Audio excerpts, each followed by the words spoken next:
Hvis en funktion er differentiabel i et punkt, er den også kontinuert i punktet. Og det vil jeg gerne bevise, og når man snakker om, når et punkt, eller en funktion er differentiabel i et punkt, så kan det beskrives ud fra den her, hvor punktet er x0. Og det er den, vi kender, f-mærke af x.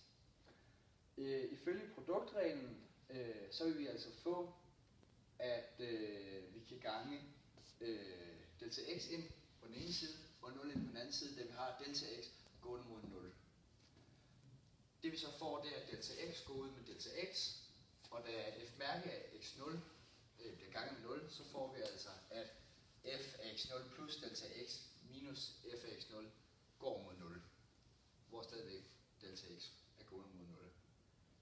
Og så ifølge differensreglen for grænseværdier, så får vi altså, at f af x0 plus delta x er gående mod f af x0 for delta x gående mod 0.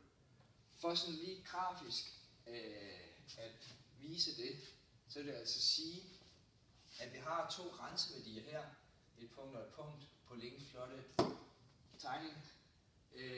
Og hvis vi har delta x gående mod 0 for de her to, så vil det altså sige, at den er kontinuær, fordi at den indeholder alle x-værdier imellem de to punkter